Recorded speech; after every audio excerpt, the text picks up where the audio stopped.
Mon nom est Badr Bouziane. Je suis gestionnaire de projet et expert en vision et en intelligence artificielle au CRVI.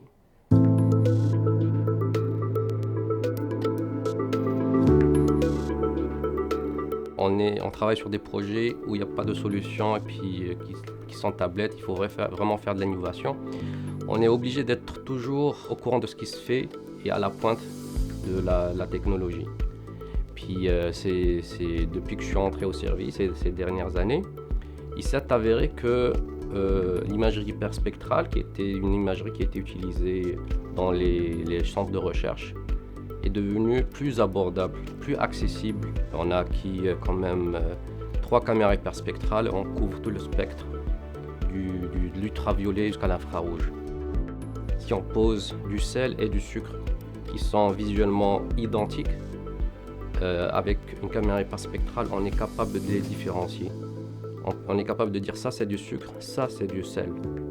Et donc ça ouvre un champ énorme pour faire du contrôle de qualité dans l'industrie. Dans l'agriculture, ça nous sert par exemple à détecter des maladies sur les cultures.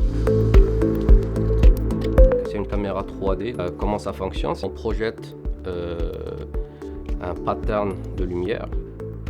Et puis avec la triangulation, on est capable, selon la variation de la lumière sur les objets, on est capable de reconstruire l'information 3D, la forme 3D de ce qu'on est en train de voir. Puis l'avantage de cette technologie, c'est qu'elle n'est pas très chère, parce qu'on utilise 2 caméras puis un projecteur. Puis on a aussi la capacité d'avoir l'information 2D, donc on peut faire de la fusion de données entre l'information 3D et l'information 2D. Ça permet de faire beaucoup plus de traitement et puis d'extraction d'informations qu'on peut utiliser plus tard. Donc tous ces avantages-là nous ont fait aussi acquérir plusieurs caméras avec lumière structurée qu'on a maintenant au service. Puis on utilise ces caméras-là pour résoudre des problèmes qui sont parfois très difficiles à résoudre.